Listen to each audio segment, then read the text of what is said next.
Estamos aí já 19h01. Kiko, Cris, por favor, se assim vocês entenderem. Vamos lá. Boa noite a todo mundo. Prazer estar aqui contigo de novo, Cidral e time da Sustentare Escola de Negócios, para a nossa jornada da grande redefinição, The Big Reset. Bem, essa jornada que foi alavancada pelo Josh Bersin, um dos principais pesquisadores na área de RH, colocou nesses 5 grandes momentos profundas reflexões, e hoje a gente vai mergulhar na simplicidade com o nosso estimado professor Anderson, que vai, tenho certeza, trazer grandes ideias. A Cris, acho que vai falar um pouquinho de como foi o nosso pulso, afinal de contas, a gente ouviu as pessoas antes da gente estar aqui. Fala aí, Cris. Vamos lá, vou dar um compartilhamento aqui de tela. A gente fez uma pesquisa sobre esse desafio, sobre essa redefinição que foca em simplificar, fazer mais com menos para facilitar o trabalho. Então, a gente teve aqui 72 almas que acessaram a pesquisa, 67 que conseguiram respondê-la, e a gente teve um índice de positividade no geral sobre este tema de 76%. O que vale aqui nosso zoom, atenção, é que as pessoas não foram tão positivas quando a gente questiona o tema demissões, né? Se demitir, embora necessário, se de fato garante a sobrevivência de um negócio ou se isso é uma ação coletiva que pode ser mortal para o negócio. Então, a gente teve aqui um resultado prévio, porque essa pesquisa ela continua ativa, onde 43 participantes afirmaram que é positivo, que para sobreviver o negócio é necessário, neste momento de crise, fazer as demissões. 15% tivemos de neutralidade, representado aqui por 9 participantes, e 17% é o índice de negatividade. Então, a gente aqui podemos dar uma visão do mapa de calor. Deixa eu só fechar aqui. Temos um mapa de calor aqui por cargo, a gente usou alguns filtros demográficos, então a gente consegue perceber que o nível gerencial é o nível que tem mais negatividade em relação a essa questão, seguido aqui por quem é sócio e uma base da hierarquia de analistas e assistentes. Vale chegar na questão qualitativa, na qual a gente fez uma questão indagando quais são as atividades que, na opinião das pessoas, podem ser eliminadas para que a sua empresa consiga, de fato, simplificar uma rotina de trabalho. E aqui a gente tem um ranqueamento feito pelas próprias pessoas, onde 69 participantes fizeram 401, e essas ranquearam as principais respostas, aquelas que representam, de fato, a opinião desse coletivo. Então, a alta demanda de reuniões e alguns processos também poderiam ser otimizados. Como segunda opção de resposta, a gente teve aqui o excesso de e-mails. Alô? Vocês estão comigo? Sim. Estamos. Oi. Parece que eu falei um pouco. Tá tudo certo. Tá. Excesso de e-mails, burocracia e falta de autonomia, como segunda opção de resposta. Aqui, reavaliar a quantidade de e-mails, tanto para a equipe de trabalho como para nossos clientes, e por aí a gente consegue ter um ranqueamento das 69 respostas. Por último, o que eu quero dar destaque aqui é que sempre que a gente faz a pesquisa com a Waggle e pautada na opção de resposta qualitativa, a gente consegue trazer os temas principais que foram escritos nessa resposta. Então, a gente percebe aqui que reuniões é o tema que mais aparece e processos seguido por e-mails. Então, se a gente quiser ver quais são os ranqueamentos, né, de respostas com o tema reunião, mais uma vez aparece aqui o excesso delas, poderia, de repente, diminuir a quantidade para que, de fato, as pessoas tivessem um trabalho mais produtivo e mais eficaz. Acho que, para dar um overview, acho que aqui a gente pode parar por aqui. Se ao longo da conversa com o Anderson aparecer algum ponto, a gente pode retomar e fazer um outro zoom.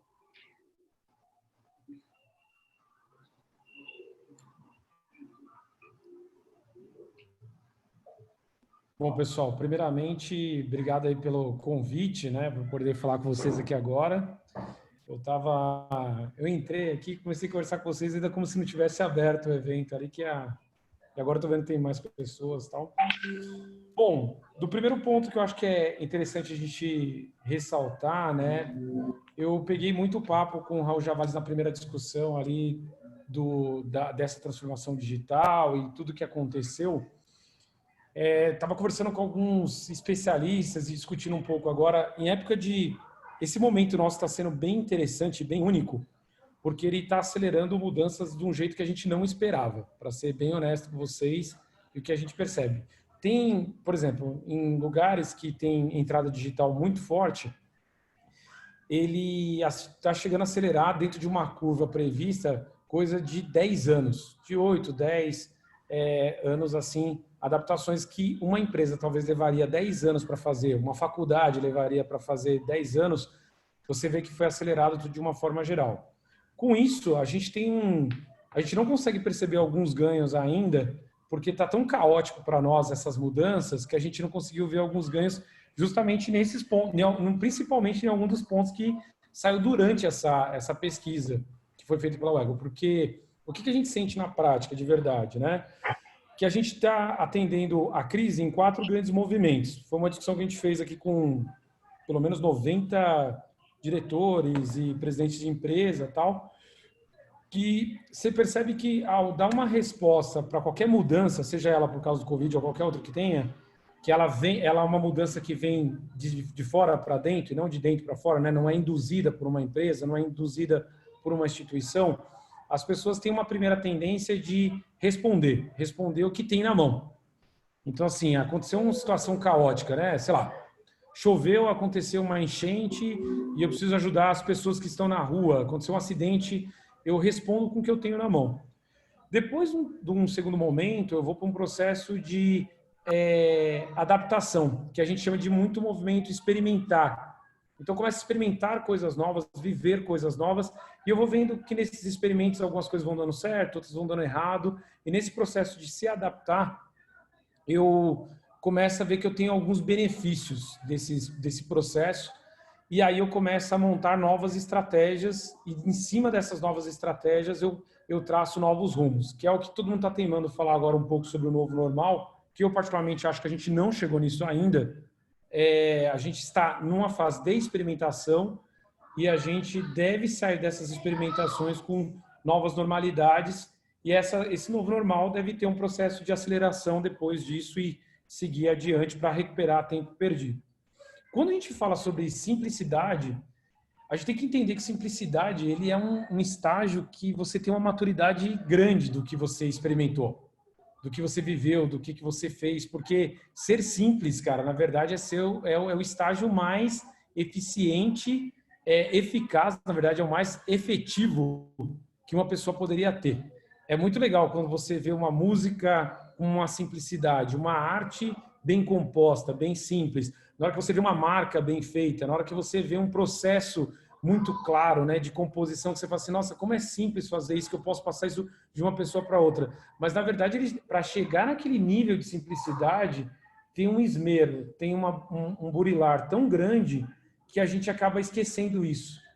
Então, eu vejo hoje, né, eu sou pai de 2 filhos, para as pessoas que sabem, hoje, ter que dar banho num filho meu, ou ajudar aqui em casa, ou fazer uma atividade, cara, quando eu recebi os filhos, quando minha filha chegou pela primeira vez em casa, eu fiquei em estado de choque, né? Do tipo, como dá banho? Como faz isso? Tal. Até contando para vocês uma história, né? A nossa sociedade machista, do jeito que ela foi, as crianças... Um menino não é educado a cuidar de uma criança. Então, quando um pai recebe um filho, você não tem ideia. A gente não aprendeu a brincar, pegar no colo, dar de mamar. Então, a gente é totalmente desengonçado para isso. E aí você passa um processo de adaptação. Quando você passa o processo de adaptação, hoje eu cuido de 2 crianças. Minha esposa não está aqui porque ela trabalha no setor de alimentos, que não pôde parar por causa da crise. E ela vem para casa à noite. E eu estou com 2 crianças aqui em casa, lavando. No outro call que a gente teve justamente falando sobre digitalização, eu estava lavando louça porque é um jeito de me adaptar ao momento aqui que o Raul estava falando e eu acompanhando. O que eu trago para vocês? Que hoje é mais simples eu cuidar dos meus filhos porque eu defini com clareza muito o que cuidar, quais processos que para mim eu experimentei, deu certo e deu errado. Então eu comecei a ter clareza. O estágio da simplificação é um estágio de maturação das ideias. É importante a gente saber sobre isso. O que a gente fala agora? A gente vê com clareza nas empresas que essa adequação que a gente vem passando nas empresas e nas instituições, não preciso colocar só nas empresas, pode ser na nossa casa, tá? Vou colocar isso desse jeito, porque se a gente entender que a gente está fazendo isso em casa, não tem por que a gente não fazer nas nossas empresas. Eu sempre trago para essa esfera individual. O quanto de tempo perdido que a gente fez no trânsito e a gente podia estar com a nossa família depois de uma reunião. A gente olha para as empresas, mas a gente começa a discutir assim, quais são rituais inoportunos que a gente sustentou na nossa vida que o Covid fez a gente questionar? Como que é a divisão de trabalho dentro de casa entre um homem e uma mulher? Eu só queria passar para vocês, se vocês buscarem uma estatística, as mulheres são induzidas a fazerem mais trabalho dentro de casa do que os homens, porque a gente foi educado assim. Quando a gente faz isso, a divisão de trabalho na época do Covid muda e você começa a perceber assim, por que eu faço esse trabalho desse jeito? É surreal isso aqui. Isso aqui é besteira fazer desse jeito. E aí você começa a se questionar a melhoria dos processos dentro da sua casa. E-mails, forma de falar, a forma como você falava com seus filhos, como organizar os estudos, como fazer... E aí você fala assim, cara, o que é diferente disso para o que você deveria fazer na empresa? Porque você começa a perceber que muitas coisas que você fazia, ele era adequado. A gente tem um termo no design, né, que a gente fala assim, a ética cria a estética. O ethos de uma periferia cria uma estética periférica. O ethos do centro cria uma estética do pessoal do centro. A galera que é do ethos, né, da cultura do rock, cria estéticas do rock. Quem tem uma cultura burocrática cria estéticas burocráticas.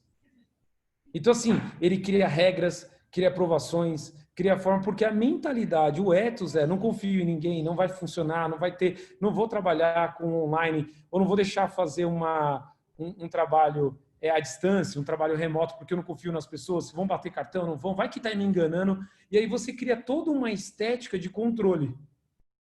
Quando a gente foi exposto a uma nova ética, um novo ethos, né, baseado no Covid, a gente teve que experimentar novas estéticas e a gente está vendo que essas estéticas funcionam. E aí, ou não, outras nem funcionam tanto, né? Tanto que a gente fala assim, eu acho que a primeira coisa que as pessoas devem fazer quando começar a voltar com o Covid é ver os amigos de novo, né? A família, abraçar, conversar, porque estão vendo o valor que é estar presente. Agora, a gente também sabe do valor que é não pegar trânsito numa reunião que alguém marcou às 8 da manhã, junto com todo mundo que tem que levar seus filhos para a escola, para o trabalho. Você fala assim, cara, não me marque mais reunião às 8. Eu espero que nada mude depois do Covid. Uma única coisa mude. Ninguém marcar reunião em horário de pico. Não faz o menor sentido.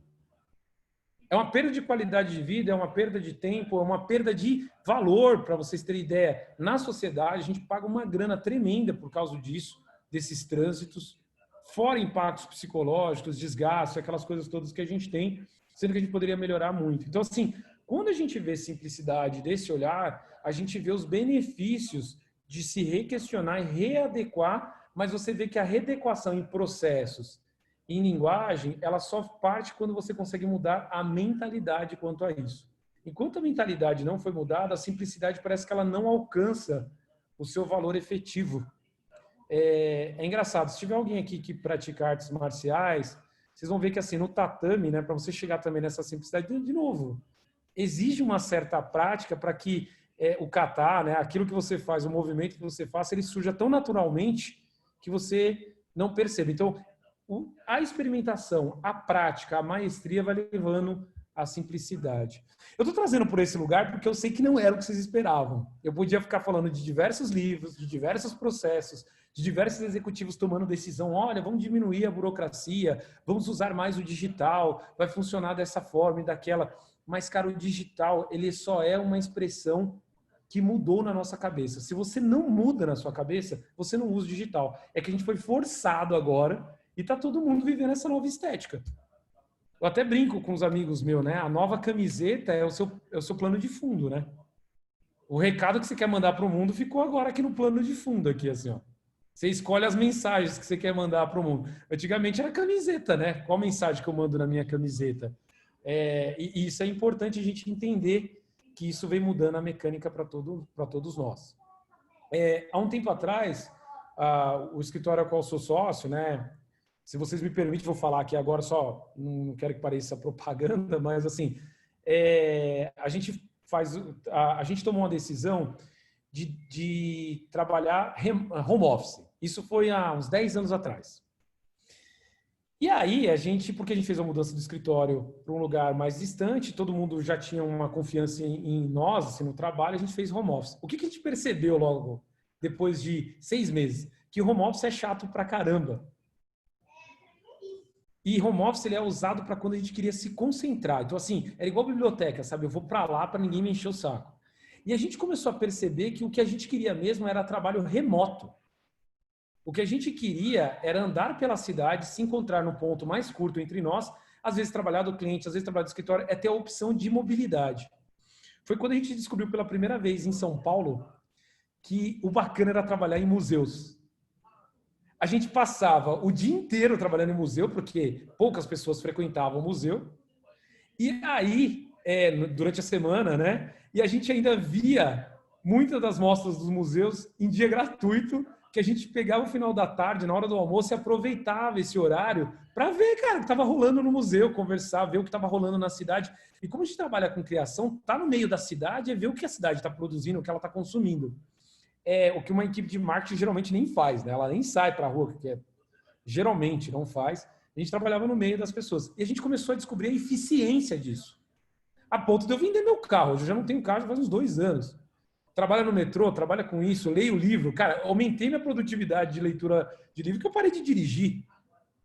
E eu uso esse tempo hoje, todo dia eu leio. Voltei a ler de novo, sabe assim? Então, assim, esse modelo, ele fez com que a gente mirasse home office no começo, mas a gente chegou num outro ponto melhor, que era o trabalho remoto.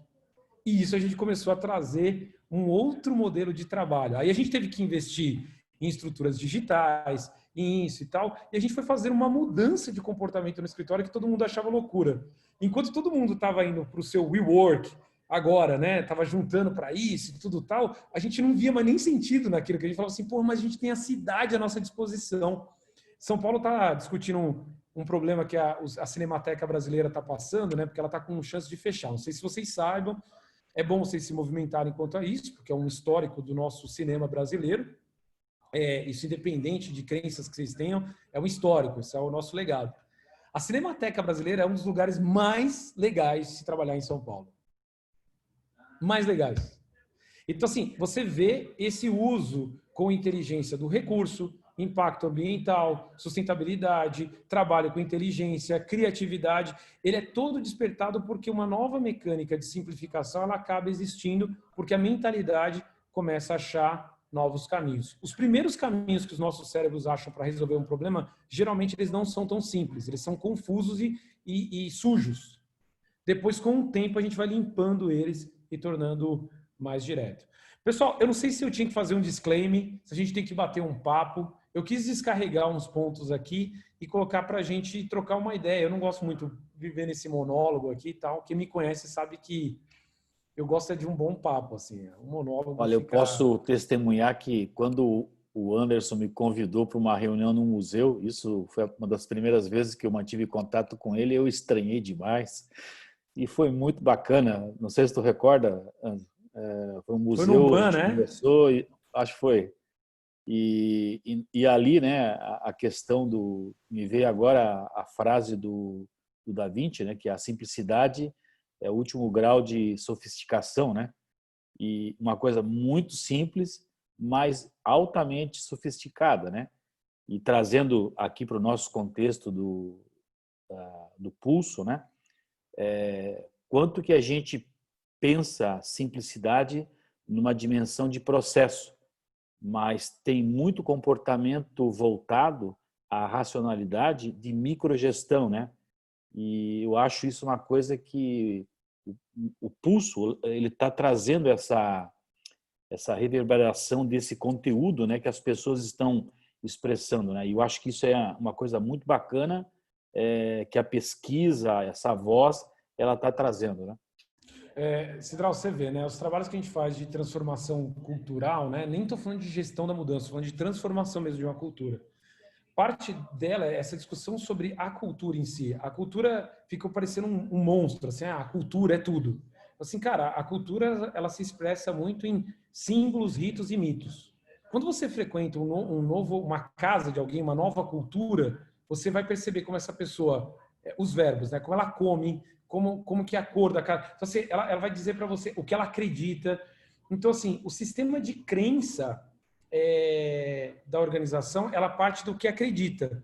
Quando ela acredita em determinadas coisas, ela forja os processos, os métodos e processos, ela forja a filosofia, que a filosofia é o que baliza a deliberação de decisões, né? Então, decido isso, aquilo é importante, aquilo não é, que é o sistema de governança. Logo em cima disso, ele vem com processos, métodos, e depois disso ele vem com as expressões mais simbólicas, do tipo assim, separa uma sala ou não, a arquitetura disso, aquilo, é mais aberto ou mais fechado, é gente jovem ou mais velha, é misturado ou não, porque ele vai se expressando, a cultura vai se expressando nesses layers. Então, quando você traz o micromanagement, é porque a mentalidade das pessoas estão voltadas para coisas muito pequenas. Eu fico imaginando, né, as pessoas tomando decisões nisso. Eu sei que alguns lugares que envolve seguro, né, envolve segurança assim, enquanto a correr risco de vida total, um e-mail é importante, porque é uma comprovação tal. Mas você está vendo agora que o WhatsApp está sendo usado como para processar pessoas, pessoal. E uma coisa muito curiosa, professor Anderson, que e até no caso o Josh Bersin usou esse exemplo da Waggle, a gente fez com a Pepsi no mundo todo uma simplificação dos processos, né? Você tem uma ideia, uma tomada de decisão lá de $1 milhão, ela tinha 32 interlocutores para que a decisão fosse chegada no final. 32. E o processo que foi criado chama Process Shredder, que era assim, era um aplicativo no telefone das pessoas e toda semana era jogado como diminuir reuniões. Por exemplo, que a gente viu aí que deu o número 1 aí dos problemas. E aí, todo mundo dava a sua opinião, sem importar se você era vice-presidente, se você era o assistente, você jogava a sua voz. E todo mundo votava, Aí, o board, a alta cúpula, pegava as 3 primeiras respostas da votação da galera. E aí, o que aconteceu? No começo, a galera viu, mais uma ideia. Só que aí que o cara tomou a decisão com base na ideia de uma pessoa, não importa a patente dela, simplificou a tomada de decisão. Então, para assuntos do dia a dia, que muitas vezes tinham que criar comitê, e como o próprio Drucker fala, né, empresa que tem muito comitê é muito burocrática. E a gente, ao longo dos últimos 10 anos, foi criando organizações matriciais, que o cara reporta por repórter. E no final, para você tomar uma decisão, é um parto. Então, isso que você está falando, que o digital nos obrigou a avançar 10 anos, no melhor dos melhores mundos, isso nunca ia acontecer. E eu digo que hoje eu estou numa organização que tem 55 mil funcionários e acredite ou não, a gente hoje trabalha digitalmente e tudo funciona muito melhor. Mas muito melhor. Ao ponto de estar revendo toda a estrutura de agenda para as pessoas obrigarem no meio da manhã não ter reunião, todo mundo ter que almoçar, porque você entrava numa velocidade que, cara, você não sabia a hora que você punha o pijama, a hora que você punha já a escova de dente, entendeu? E aquilo que você fez no nosso último encontro, de entrar in natura, né, na sua rotina, eu acho que esse é o novo normal.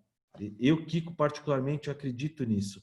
E a Waggle tem time espalhado pelo mundo. Eu lembro quando eu entrei, o financeiro ficava na Ucrânia. Aí eu falava assim, cara, como é que isso vai dar certo, cara? Como é que o cara aqui de São Francisco fala com o cara lá, agenda de... E tudo funcionava. E eu falava assim, gente, esses caras são loucos, cara. E aí você vem para cá, aquela estrutura, e eu quando entrei no varejo, tinha que estar lá 8 horas da manhã, que o presidente fazia ronda. Ele andava pela empresa, vendo quem estava e quem não estava.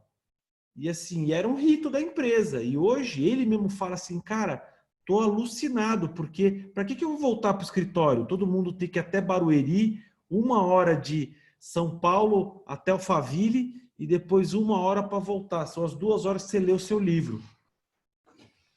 Kiko e Anderson, deixa eu só fazer uma provocação. A gente, quando vivia o antigo normal, eu lembro do meu momento corporativo, a gente já reclamava de que haviam excessos de reuniões e que a gente mal conseguia sentar para trabalhar, planejar, estudar, enfim, se preparar para o desafio do dia ou da semana. E hoje, pela pesquisa que a gente traz, reuniões continua sendo um problema. A gente continua tendo excesso de reuniões. Então, como que a gente consegue melhorar esse processo? Como que a gente consegue se organizar e, de fato, conseguir simplificar o nosso dia a dia para que ele consiga ser mais produtivo e a gente não fique associando ser produtivo a estar sempre em reunião. Então, acho que isso é um desafio que continua presente e eu queria saber a sua opinião, o que é possível fazer para a gente ter uma maestria com a nossa agenda e ela ser realmente uma agenda que favoreça a nossa saúde, nosso bem-estar e a nossa performance. Olha, eu volto a falar de novo para você que a gente está numa fase de adaptação. Então, nós estamos experimentando algumas coisas. Então, isso que eu estou falando, ela não é um ponto, mas não estou falando que essa é a resposta, tá bom? É a única resposta. Mas o que eu vejo muito é que a mentalidade de algumas pessoas é de seguir controlando a equipe. Então, um dos principais problemas que nós temos hoje é que as pessoas acham que gestão é controlar pessoas e não dar direcionadores e depois apoiar naquilo que necessita. Então, assim, essas reuniões são complicadas. Por outro lado, a gente também não pode confundir workshops ou sessões de trabalho coletivos com reuniões. Porque eu já vi muita gente participando de trabalhos coletivos que o cara sai falando assim, porra, mais uma reunião. Eu falo, não, cara, isso aqui era um processo de decisão, era construção, era criação conjunta e tudo tal. E aí a pessoa começa a confundir essa coletividade, esse trabalho conjunto. Aí começa, né? Eu trabalho melhor sozinho. Pô, então nós temos que trabalhar melhor o sozinho e o coletivo e não confundir isso com reunião. E outras reuniões geralmente vai fazer reuniões para kickoff, alinhamento e validações. O restante é trabalho e a gente não pode confundir isso, tem que separar isso muito claro. Agora, bastante reuniões que a gente tem, ela tem que ser considerada algumas coisas do tipo, será mesmo que eu preciso chamar as pessoas? Será que se eu não trabalhar no modelo assíncrono, não funciona? O que é o modelo assíncrono? Eu não posso deixar uma mensagem explicando para toda a equipe no WhatsApp e a pessoa ouvir e depois me responder? E aí você também não precisa ficar com aquele calafrio do tipo, pô, será que todo mundo viu? Porque tem pessoa que ele manda a mensagem no WhatsApp e ele fica esperando assim para ver se deu um check. E se deu um check, ele já escreve para você, desesperado. Se não, cara, eu posso ver essa mensagem. Podemos criar uma regra de cores ou um alerta do tipo, ó, mensagens urgentes e mensagens que você pode ver no final do dia. Então, eu começo a organizar as pessoas para ela ter um momento do final do dia, né? Que era quando eu respondia e-mail. Hoje eu tenho dificuldade de responder e-mail, tá? Eu trabalho muito pelo WhatsApp. Mas assim, no final eu tinha o final da manhã, o início do dia, final da manhã e o final da tarde para responder e-mails. As pessoas também têm que se organizar assim, porque senão fica muito bagunçado. Mas eu acho que esse modelo de formato assíncrono, que a gente trabalha muito pouco, a gente quer muito no real time, né? Então, assim, será que eu não posso pegar uma gravação que está sendo feita aqui, para quem não pôde aparecer hoje por causa de algumas reuniões e tal, e assistir isso depois? O que ela perde do antes e do depois? Ela perde que ela vai poder fazer perguntas aqui e eu poder responder. Então, qual que é o ganho da gente estar em real time aqui? É fazer perguntas. Se eu não faço perguntas, se eu entro e só quero ouvir, cara, então eu vou fazer uma coisa num determinado momento, eu assisto isso daqui depois. E a gente tem que começar a entender as vantagens de estar ao vivo e as vantagens de estar e poder ver isso depois. Então, eu só estou dando um exemplo. O que está sendo levantado agora, né? O quanto de mães estão tendo que trabalhar na empresa, trabalhar cuidando da casa e fazendo um monte de coisa para quem está fazendo home office, e está tendo que trabalhar de madrugada para responder tudo o que precisava. Por quê? Porque a gente também não está conseguindo entender que nós não estamos, na verdade, vivendo o período que a gente vivia antes. E ninguém sabe respeitar isso. E é muito louco porque a gente está pedindo horário de trabalho de 8 horas, que já não deveria ser isso, porque não encaixa, porque eu tenho que fazer almoço, tenho que lavar a louça, já não dá, não dá. Aí você fala assim, não, aí a pessoa ainda pede para você trabalhar um pouco mais. Isso, para mim, é uma das maiores dificuldades que a gente está tendo agora. As pessoas não estão tendo nem empatia de falar assim, cara, sério, para e pensa, olha a sua vida hoje, dá para trabalhar 8 horas? Não dá, né, cara? Anderson, te interrompendo, porque você tocou numa coisa e eu já tinha visto você no Hackathon e me chama muito a atenção essa reflexão que você associa, né, com a filosofia, enfim, e que você fala do ethos que cria a estética, né? Quer dizer, a ética cria a estética. Então, o que eu estou percebendo, e assim, muito porque eu estou também me reinventando, mas não adianta vir para o mundo digital com a ética e com o ethos de um momento anterior, de teoria X, porque daí você cria no digital uma série de burocracias assíncronas, inclusive. Então, eu estou tendo colegas meus que estão trabalhando, isso que você falou, né? O dobro, porque daí o colega fica perguntando no WhatsApp, porque ele já antes não sabia devolver perguntas, ele só solucionava, né, problemas. Então, ele não sabia devolver perguntas, ele era a pessoa que sempre continua sendo aquela pessoa que só responde, né? Então, todo mundo pergunta para ele. E vejo assim, eu estou trabalhando há pouco tempo agora numa instituição aqui de ensino, aqui em Curitiba. E tínhamos, eles tinham, né? Eu entrei nesse meio, e de uma ideia de fazer coisas assíncronas e um monte de... Bom, começou. Os alunos começaram a reclamar. Por quê? Porque eles querem presencial, tipo assim, nós não queremos nada síncrono, nem filme, nem videoaula, a gente quer o professor. Ou seja, estão nos treinando para fazer workshop e a gente faz 3 horas e meia de aula.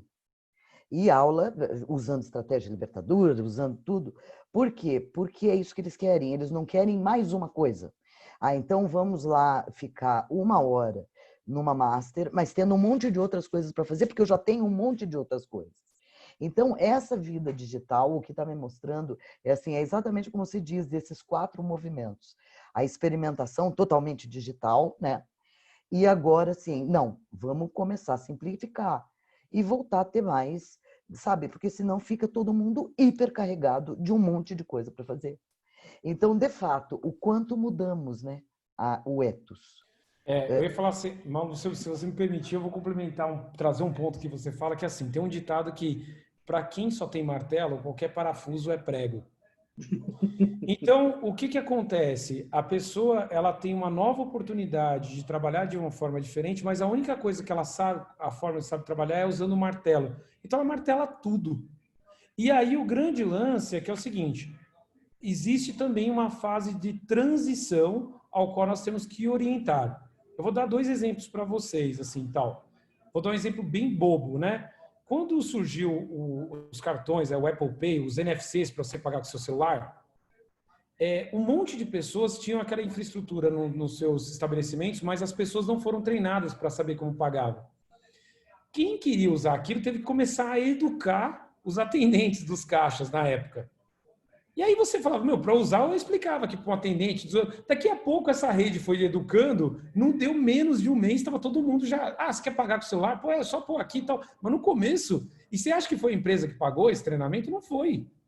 Foi quem queria, foi treinando os caras ali e tudo tal. Foi um outro sistema de treinamento que ninguém nunca parou para prestar atenção nisso. Isso aconteceu conosco aqui.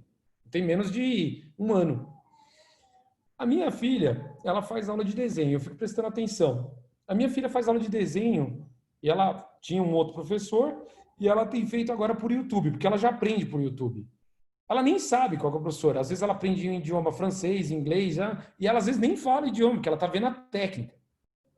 Eu fico perguntando se ela vai falar assim, nossa, eu queria ver esse cara ao vivo aqui, me contando essa história. Porque ele já é... A gente teimou em falar de uma geração que era uma geração digital. Mas deixa eu colocar para você. É uma geração que nasceu digital, mas com outro tipo de pensamento. Tem uma galerinha que está vindo agora, que nem chegou no mercado e vai demorar um pouco, que eles já estão vivendo sem o professor enquanto tutor. Ele vai para tirar dúvida, ele vai para discutir, ele tem um valor de estar presencial, tem-se o valor de estar presencial. Mas quando eu estou presencial, tem que valer a pena. E aí a gente tem que entender que as mecânicas das aulas, assim, assíncronas são diferentes e tirar as dúvidas também são diferentes. Quando eu falo de aula, eu falo de liderança também dentro da empresa. Porque a empresa, assim, cara, um gerente poderia mandar uma mensagem falando sobre isso de uma forma diferente, sobre o processo, o que vai ter que ser feito, a agenda da semana. E depois vir pontuando os encontros. Ó, quem tiver dúvida, marca comigo, a gente vai falando. Mas ele não faz. Então, assim, para eu atingir essa equipe de alta performance, eu vou ter que mudar esse comportamento, inclusive com os líderes, né? E aí você vê, assim, a adequação. A primeira pergunta que foi feita, assim, mandar pessoas embora ou não. Cara, é natural que o processo ele ache uma adequação para sobreviver. Isso é uma questão biológica. Na ânsia de sobreviver, eu vou me readequar. Isso é natural. Tanto que você vê assim, eu estava querendo ver se algum diretor concordava ou discordava. Eu vi que o diretor, tipo, gongou. Óbvio que tem que adequar. Aí você fala assim, estou sendo cruel porque as pessoas saem ou não saem. Não. Eu tenho que adaptar. As pessoas que saíram, eu, enquanto empresa, posso ajudá-las nesse processo? Posso. A gente fala muito agora, né? Nós estávamos com 12 milhões, antes da pré-crise, a gente estava com 12,8 milhões de desempregados. Estima-se que durante a crise agora, se for levantar esses números, nós devemos chegar a 19, 20 milhões de desempregados.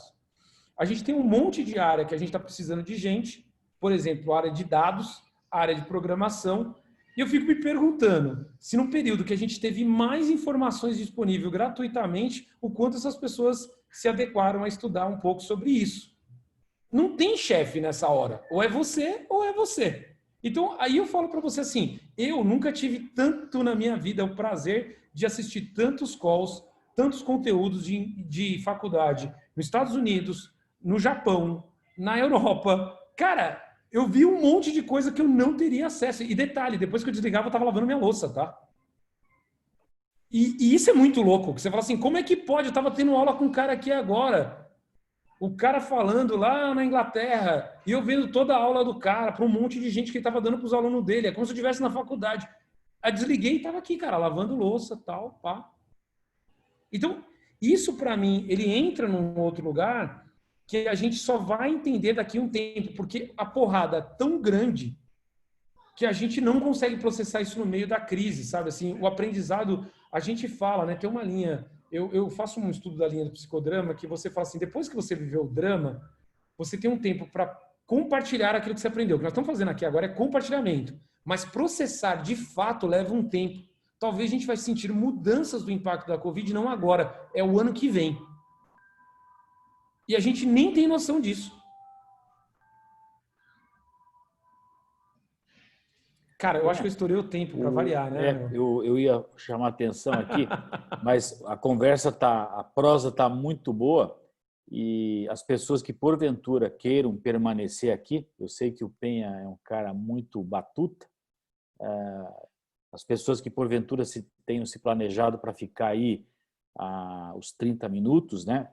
Sinta-se à vontade em estar deixando a sala. Nós vamos permanecer aqui na nossa conversa.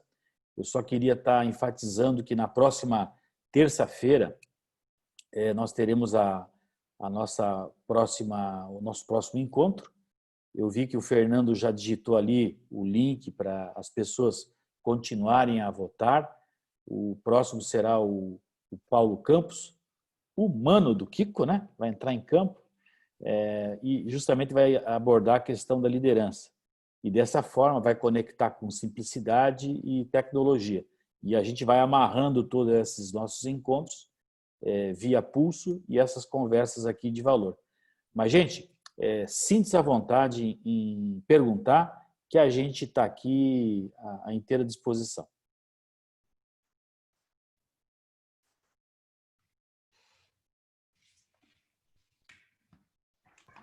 Bom, tô me sentindo agora no Roda Viva, sabia? Fui começando a falar a pessoas assim, falei assim, nossa, a sensação agora é meio Roda Viva, virou a conversa aqui.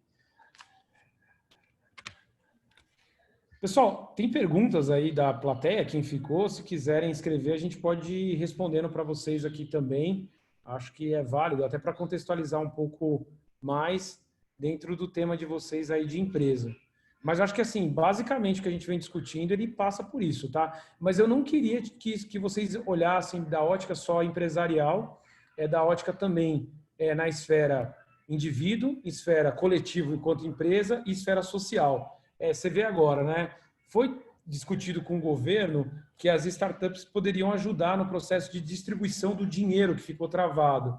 Aí é uma conferência aí, Malu, do que você trouxe, assim, do tipo, pô, o governo não aceitou, porque a mentalidade do governo é tão antiquada ao sistema que, assim, porra, as startups poderiam chegar muito mais fácil, muito mais barato, muito mais em conta. Não. Vai pela caixa. Sério? Pela caixa? Não, né? Daria para ser um pouquinho diferente. Esse é um dos melhores, assim, pessoal, deixa eu colocar um ponto para vocês como educador. Nós estamos vivendo uma das piores crises que uma geração viveu do pós-guerra. A gente já perdeu mais de 30 mil pessoas. Então, isso aqui que seja muito relevante, que assim, a custa de vidas de talvez 500, eu não sei quanto que está o número mundial, mas 500 mil pessoas que estão morrendo com essa crise, elas estão despertando a gente para diversas coisas. Então, a gente tem que entender o preço que nós estamos pagando, que é um preço muito alto. Enquanto vocês não são grupo de risco, enquanto vocês não moram numa periferia, enquanto vocês têm um acesso, eu queria deixar bem claro para vocês que a forma como a gente está enfrentando essa crise é diferente para cada grupo. A favela do Paraisópolis, em São Paulo, ele teve uma ousadia de organizar presidentes de rua, de vielas, para que essas pessoas pudessem cuidar uma das outras para evitar a contaminação. Cara, se isso não é uma sacada de tornar mais simples a gestão de uma rua, para que as pessoas pudessem ter mais segurança, a gente não entendeu ainda o processo de simplicidade em qualquer processo que o seja. Então você vê que eu não duvido, assim, a periferia do jeito que ela está tendo, ela está sendo forçada a se adequar porque ela não tem a cobertura que a gente gostaria, porque a gente nunca teve enquanto sociedade. Eles têm um processo de aprendizagem totalmente diferente de quem mora no centro. Enquanto isso que a gente está falando, quando a gente traz isso para uma esfera individual, é de novo a casa de cada um de nós, né? Eu estava discutindo com a minha esposa, estava fazendo um trabalho estava fazendo um bate-papo com a galera da Souvenir. Cara, o quanto de nós adaptamos as nossas casas? Para e pensa. Eu nem vou falar de empresa, tá? Porque quando chegar na empresa, vocês vão falar que é muito mais difícil. Então vamos falar do lugar que vocês têm mudança, capacidade de mudar. A galera teve a moral de deixar a sala com o mesmo layout que ele tem, sabendo que ele tem que fazer uma ginástica ali, criar os filhos ali, fazer assim, deixa eu falar, sua casa foi desenhada para você passar 8 horas para dormir e talvez ficar no final de semana. Ela não foi desenhada para ter uma Covid. Então, se você não adaptar a sua casa, você está com... Ou sua arquitetura foi muito bem feita, pensando numa Covid, ou você não adequou seus processos, né? Vamos falar a verdade aqui? Então, assim, se você não fez essa mudança na esfera individual, imagina a gente começar a discutir isso na esfera coletiva, que é a empresa, cara. Porra, agora tomei uma no queixo aqui, viu? Fantástico. Eu falo isso, Kiko, porque eu também passo por isso, sabe? A gente teve que adaptar as coisas em casa, adaptar regras em casa. E as pessoas querem achar que assim, não, vamos seguir a mesma vida que eu tinha. Não, cara, você não vai ter a mesma vida que você tinha nessa situação que a gente está agora, cara. A sua casa é o seu processo definido, estruturado, arquitetura. Tá lá, ó, tomar banho tal hora, vestir tal roupa, fazer tal coisa. Isso é a sua vida. Isso, assim, por que a empresa vai ser diferente? A empresa também tem a estrutura dela, as baias como arquitetura, organização. Então, quando a gente avalia isso, é o fato. É o fato de eu estar conversando com você aqui agora e meu filho pedindo para eu deixar o controle funcionando para eles aqui, e vocês nem estão vendo, mas está rolando isso aqui agora. Vocês acham que é mentira? Tá aqui, ó. Então, assim, eu posso mostrar um cenário em qual o caos não acontece, enquanto professor, enquanto gestor. Só acontece na casa dos outros. Não, cara, minha casa está acontecendo isso aqui agora, cara. Eu tenho que me adaptar a isso, tenho que lidar com isso, entendeu? Peraí, filhão. Eu tenho uma pergunta. Eu queria saber se existe algum limite para simplificação. Se existe até um certo ponto onde as pessoas podem ir e passando aquele ponto já vai começar mais complicado que simplificar. Existe essa diferença? Existe esse limite, essa linha? Fernando, às vezes quando eu converso com algumas pessoas, dentro de um contexto maior, que não é só simplificação, ele exige de nós o seguinte: a nossa mente, a nossa capacidade de imaginar, ela vai até um limite. E parece que quando uma pessoa te mostra um outro ponto de vista, ele desbloqueia um novo lugar que você vai poder desenvolver esse limite de novo, entendeu?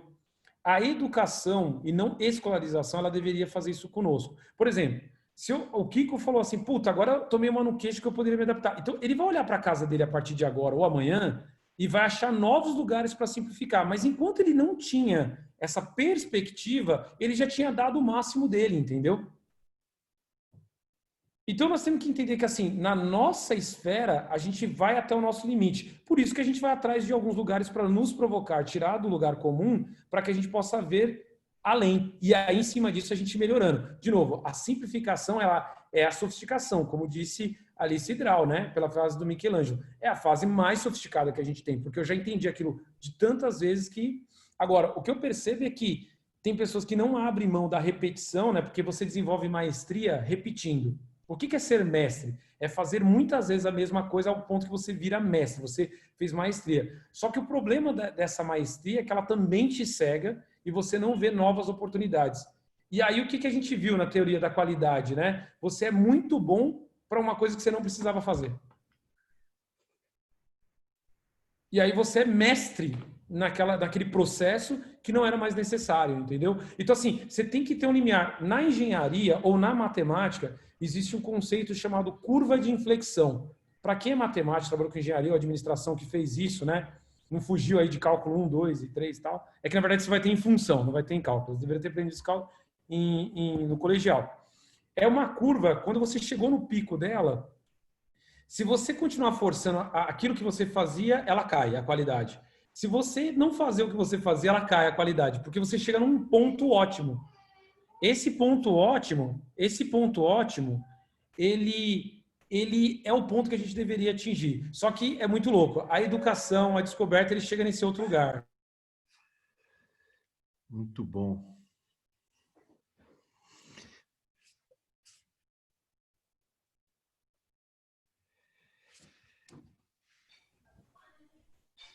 Faz sentido, pessoal?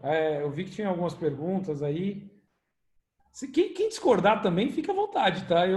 Todo mundo sabe que assim, eu gosto de um bom papo de falar assim, puta, cara, eu discordo disso. Tô tranquilo aqui, viu? Eu não... Só tô trazendo a minha história de vida, cara.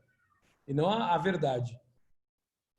Faz total sentido. Eu estava aqui lembrando de um exemplo de simplificação que é mais voltado, às vezes, para o nosso universo doméstico, que é a Marie Kondo, que é uma especialista em visitar os armários das pessoas, a cozinha, tudo que a gente guarda de excesso, que acaba até nos distraindo e trazendo muito mais trabalho do que, de fato, algum benefício. Então, eu queria saber se alguém, nesse momento aí, Covid, de bastante momento no lar, se as pessoas aí, de fato, fizeram uma repaginação no guarda-roupa, se livraram das coisas que não servem, ou aquele apego emocional que a gente tem com alguns itens que a gente andou comprando na vida toda, para, de fato, deixar a casa com mais espaço e com mais facilidade de manutenção, né? E aí, quando a gente voltar para esse momento escritório, porque a gente sabe que nem todo mundo vai continuar trabalhando ou remotamente ou no home office, a gente também vai poder olhar para a nossa mesa de trabalho, para o nosso ambiente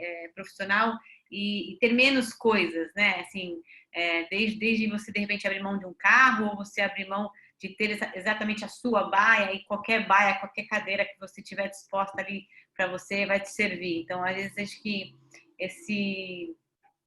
não sei se todo mundo viveu esse estilo, mas todo mundo fez essa faxina, né, nos seus lares. Caso tenham feito, se teve algum benefício, teve uma sensação assim de bem-estar, de leveza e até mesmo de gratidão, porque às vezes a gente vai acumulando e nem percebe o quanto que a gente tem, o quanto a gente é abastado, né? Ô, Cris, é verdade. Eu acho que tem um documentário não, um programa da Marie Kondo no Netflix, né? Para quem está no processo de zerar o Netflix, eu queria falar que eu cheguei no final, caiu umas bexigas assim e tal. E é verdade, é um bom documentário, não, porque na verdade é um bom programa, né? É um programa que está no Netflix para ser assistido. Assim, acho que você citou uma referência muito boa. Exercício forte, né? É um exercício forte de se fazer. Além de assistir, se botar em prática, é power. Ajuda. Agradeço demais, assim, a nossa live foi bem extensa. Foi muito legal o bate-papo com você, Anderson, bastante rica, rica todas as suas provocações. Agradeço aí a participação nessa jornada da grande redefinição. Agradeço mais uma vez o Cidral, a Escola Sustentare, por ser parceiros da WEGO nesse projeto. E boa noite a todos, obrigada aí pela presença. E a gente aguarda vocês na próxima terça, às 19 horas, com Paulo Campos falando sobre liderança. Valeu, Obrigado, pessoal. Cris. Obrigadão. Obrigado, Anderson. Obrigado, Kiko e a equipe WEGO, o Fernando, a Ana, o Alan, hoje de manhã. Aliás, Anderson, hoje de manhã nós começamos uma grande redefinição, né?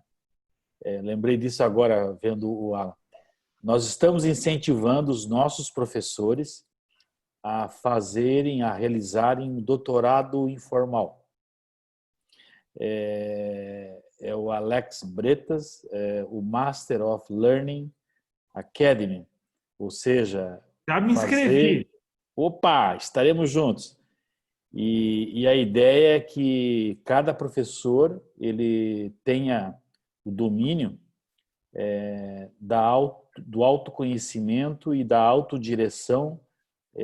Para que curso, né? Ele precisa de um percurso, né? E eu, enquanto instituição de ensino, meio que parece que estou dando um tiro no pé, né?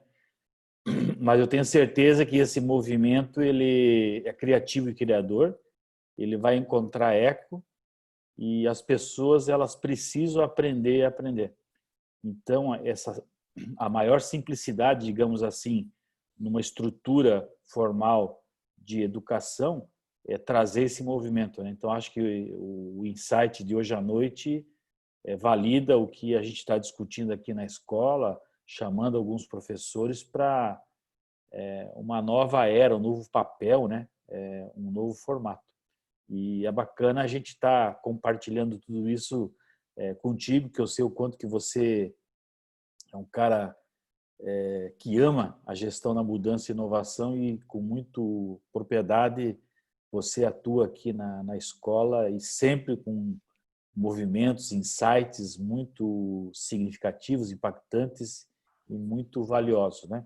Então, te agradeço aí tudo que você tem feito aí também para manter a escola em movimento e somando com os nossos esforços aqui da WEGO, Sustentare, de estar promovendo esse tipo de debate, esse tipo de encontro, tá? Ok, moçada, então falamos aqui bastante, né? Avançamos, conseguimos aí atingir uma boa quantidade e esperamos aí até terça-feira próxima. Obrigado, Cris, Kiko, um abraço. Um abraço, tchau, tchau. Cidral, só Oi. me diz como é que faz como é que a gente sabe desse online do Alex Bretas? Você colocou isso em algum Eu te coloco link? ali no WhatsApp, Tá bom. os itenzinhos ali, que Tá bom. tem alguns, mas Tá não bom. deixa de fazer. Não. É dia 29. Vamos ser Tá. alunos. Tá. Tomara que eu não tenha, que eu não vou dar aula. Tá bom. Valeu. Tchau, tchau. Tchau, Serafim. Tchau, Fernando. Tchau, Alan. Valeu, Tchau, Cidral. tchau. Obrigado. Até logo. Tchau, Valeu. tchau, gente.